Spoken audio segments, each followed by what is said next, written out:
Friends, welcome to ஜெஸ்ஸியின் குறிப்புகள். எல்லாரும் நல்லா இருப்பீங்கன்னு நினைக்கிறேன். நம்ம சுத்தி இருக்கிறவங்கள பார்த்தாலும் சரி, நம்ம பக்கத்துல இருக்கிறவங்கள பார்த்தாலும் சரி, நம்மளுக்கு எப்பயுமே தோணும், நம்ம மட்டும்தான் காசுல குறைவா இருக்கமா? மற்றவங்க எல்லாருமே வாழ்க்கையில முன்னேறிக்கிட்டே போறாங்க. வீடு வாங்கிடுறாங்க, கார் வாங்கிடுறாங்க, காசு நிறைய வச்சிருக்காங்க, நகைகள் நிறைய போடுறாங்க. நம்மனால மட்டும் ஏன் முன்னேறவே முடியல? நம்மளுக்கு மட்டும் சேமிக்கணும் அப்படின்னு நினைச்சாலும் செலவுகள் அதிகமா வந்துகிட்டே இருக்கு அப்படின்னு நிறைய பேர் பொறாமையோடையும் பார்ப்பாங்க. நிறைய பேர் என்னடா நம்ம வாழ்க்கை இப்படி ஆயிடுச்சு அப்படின்னு கஷ்டப்பட்டுட்டும் பேசுவாங்க. ஏன் இந்த மாதிரி எல்லாம் நடக்குது அப்படின்னா, ஒரு சில நேரங்கள்ல அதை தடுக்க முடியாது. செலவுகள் வரதான் செய்யும். அந்த செலவுகளை நம்ம எப்படி சமாளிக்கணும்? நான் நிறைய வீடியோஸ் போட்டிருக்கேன். கொஞ்சம் கொஞ்சமா நீங்க சேமிக்க ஆரம்பிங்க, எப்படியெல்லாம் சேமிக்கலாம் அப்படின்ற ஒரு கிட்டத்தட்ட நீங்க பாத்தீங்கன்னா ஒரு 100 வீடியோவாவது நான் போட்டிருப்பேன். மணி ரிலேட்டட் பிளேலிஸ்ட்ல இருக்கும். கண்டிப்பா போய் செக் பண்ணி பாருங்க. மிடில் கிளாஸ் மக்களுக்கு ரொம்ப யூஸ்ஃபுல்லான விஷயங்கள் தான் இருக்கு. இந்த வீடியோ உங்களுக்கு பிடிச்சிருந்ததுன்னா மறக்காம லைக்கும் பண்ணுங்க, கமெண்ட்டும் பண்ணுங்க.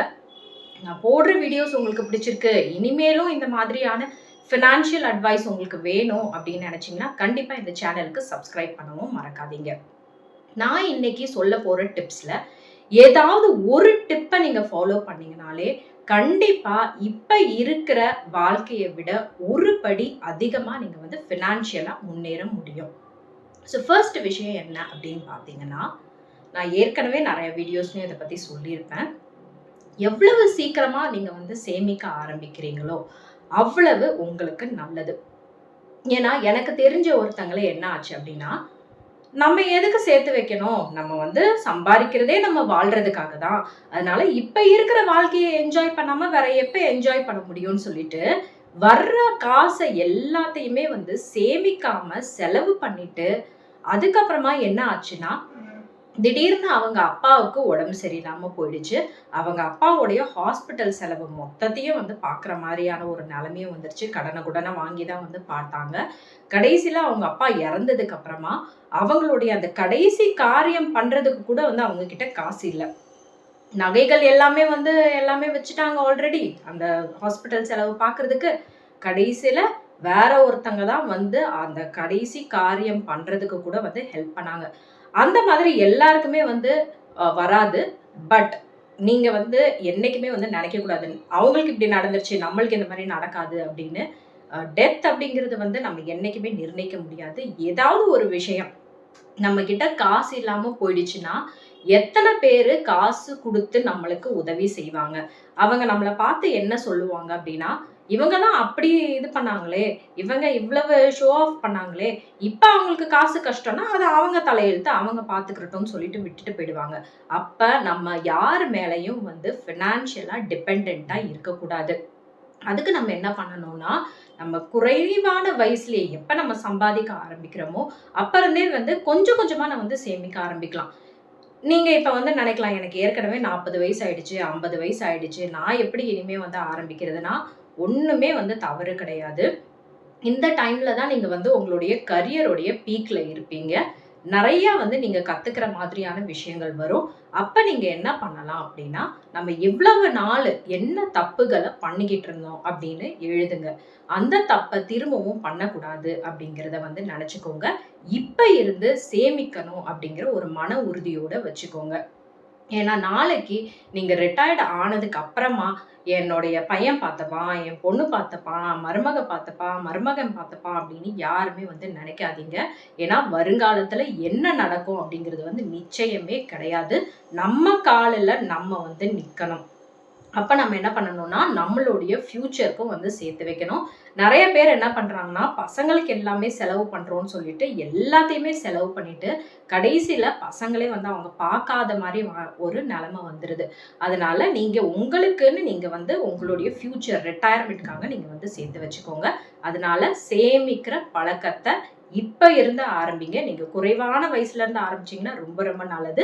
வயசான காலத்துல ஆரம்பிச்சாலும் பரவாயில்ல. ஆனா என்ன பண்ணுங்கன்னா, வயசு ஆயிடுச்சு, நிறைய இப்ப கமிட்மெண்ட்ஸ் இருக்கும், எவ்வளவுக்கு எவ்வளவு உங்களுடைய செலவுகளை சுருக்க முடியுமோ சுருக்கிக்கோங்க.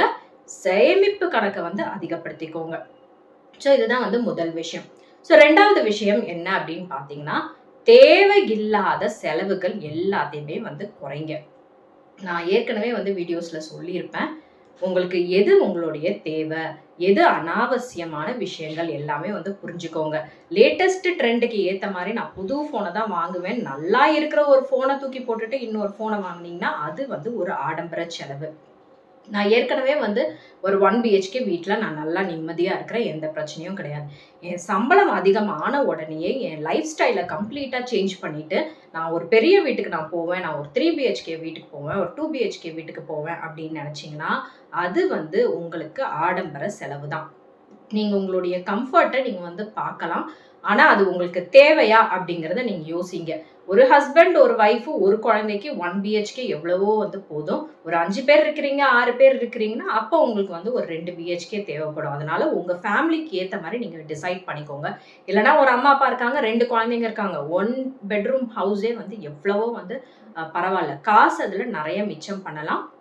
ஸோ நீங்க வந்து முடிவு பண்ணிக்கோங்க. உங்களுக்கு எது தேவைன்னு. நெனச்ச பொருளெல்லாம் வந்து வாங்குறது, பார்க்குற பொருளெல்லாம் வாங்குற மாரி பண்ணீங்கன்னா, கண்டிப்பா உங்கனால வந்து காசு சேமிக்கவே முடியாது. ஸோ 3வது விஷயம் என்னன்னு பார்த்தீங்கன்னா, உங்களுடைய வருமானம். அத நீங்க வந்து சம்பளமா வாங்கலாம். இல்லன்னா நீங்களே வந்து ஒரு பிசினஸ் செஞ்சுகிட்டு இருக்கலாம்.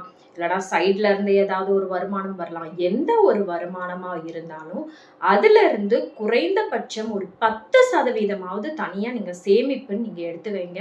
அ ஆக்சுவலா பார்த்தீங்கன்னா, ஒரு 20ல இருந்து ஒரு 30% தான் வந்து ஒரு ஐடியலான ஒரு அமௌண்ட்டு.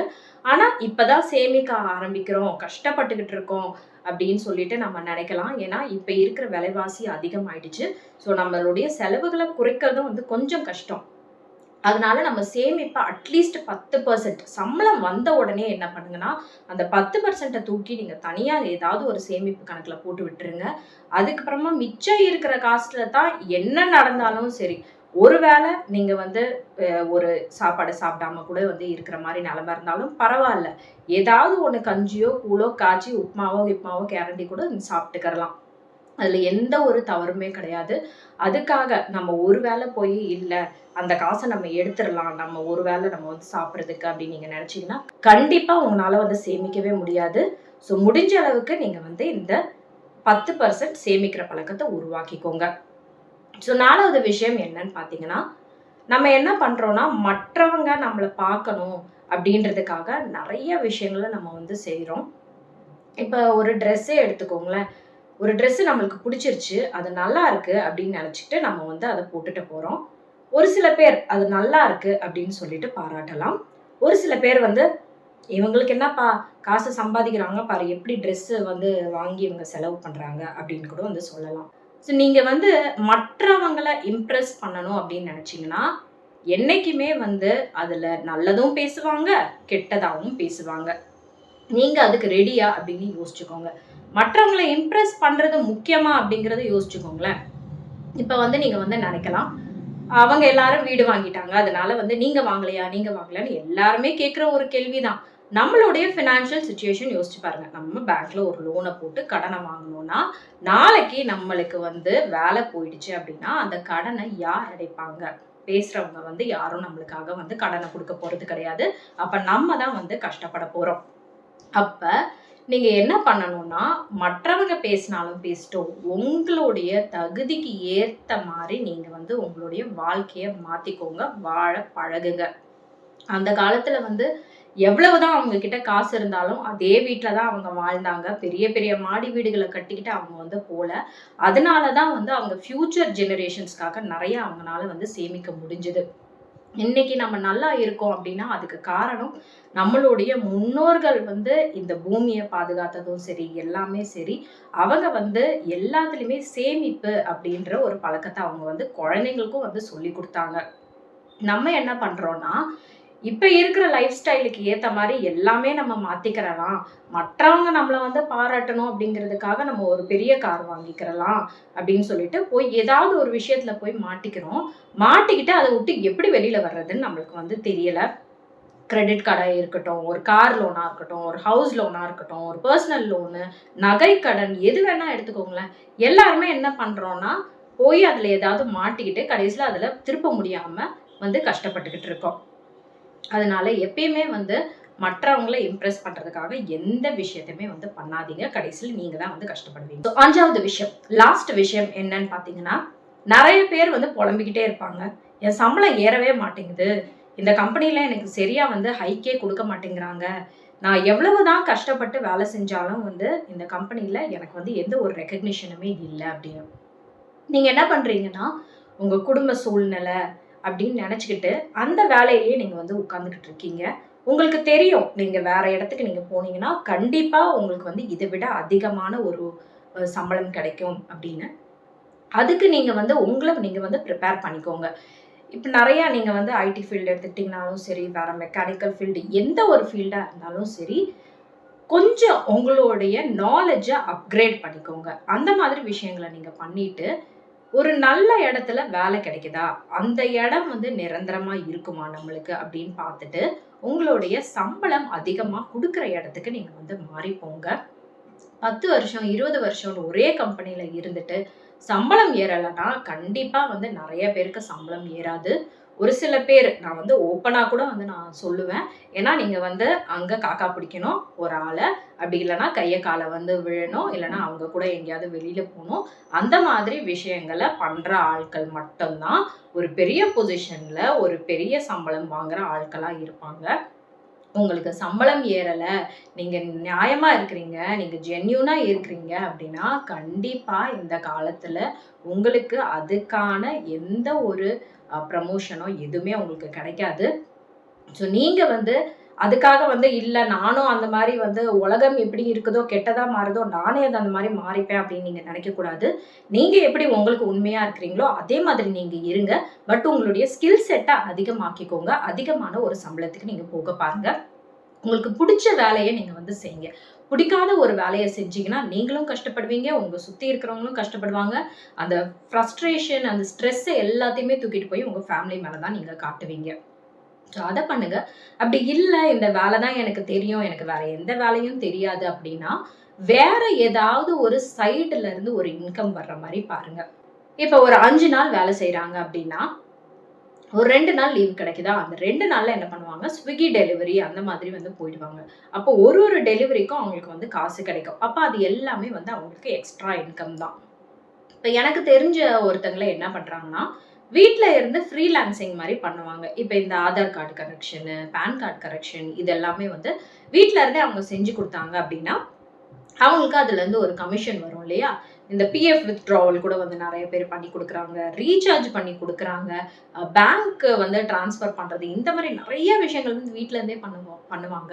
உங்களுக்கு அந்த மாரி ஏதாவது ஒரு விஷயம் தெரியுது, ஒரு டியூஷன் எடுக்க தெரியுது அப்படின்னாலும் நீங்க வந்து பண்ணலாம். ஆன்லைன்ல நெறைய வந்து கோர்சஸ் எடுக்கிற மாரி விஷயங்கள்லாம் வந்துருச்சு. சைடு இன்கம்ம நீங்க வந்து வச்சுக்கோங்க. அப்படி உங்கனால வந்து உங்களுடைய வேலைய மாத்த முடியாதுன்னு.